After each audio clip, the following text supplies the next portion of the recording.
मा जाखो मा जादों नोंहा गाबलाबायखोब्रा मा थफ्ला लालाबायखो मा जादों नोंहा मा जादों गैला आलो साननायफ्रा जाफुङैनि गोसोआ मिलायैनि माबा बिखाया गुलुबसो मावग्रा जाबाय आं हमनो हाबाय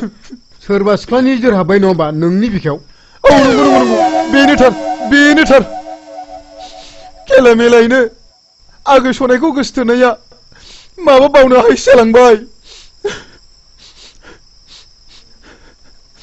आच्छा नों थिगैल' था आं जेरैखिजाया फिदिं फिदा खालामनानै थिग खालामनो हागौ नैबे आलुआ एसेल' नङा मिथिबाय ओंख्रियानो जा लाब्रायानो जा भाजायानो जा बाथोनानो जा नैबे आलुखौ रावबो गाज्रि बुंनो हाया मिथिबाय हाब बासायथारदो सनायखौ आं हाबा मोनोबा नोङो सनाय बुरैलायजासे आंनावनो फैयै जाफैबाय था मिथिबाय खुनु खोथा गैया सनाया नोंनो दा बावैनो मोजां मोननायनि लाइजाम हरगोन हा नंगौ नामा मिथिबाय थादो दे इसोर थांदो इसोर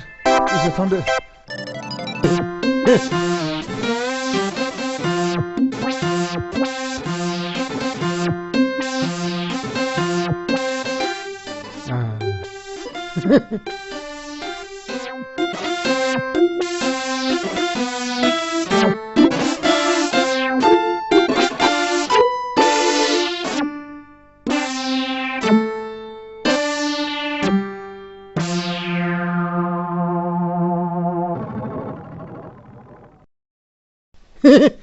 साला दाखोरा बहा गबोन बेलाय दिनलाय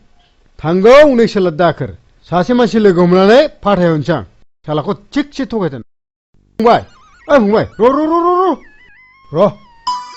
नैबे लाइजामखौ दाखोरनो है दे आंखौ हरदों होननानै दाखिर जागोन दे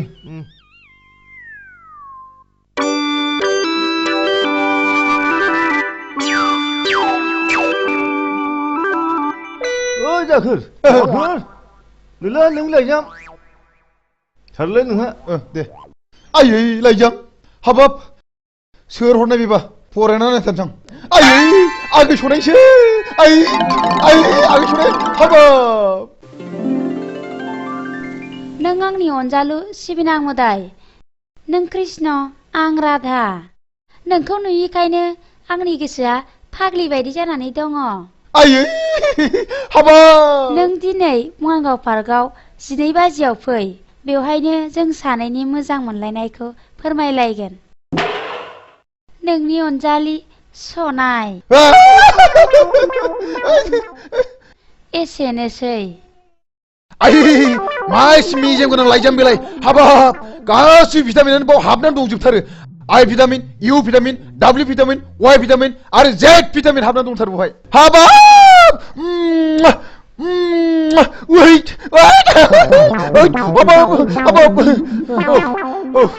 12 बाजियाव बङाइगावनि पार्कआव लोगो हमनो लेंहरदों नै थांदोंसै फान्थाया लंपेन्ट गस्ला गानै जोमै फान्थिखौ लोगो हमहैनो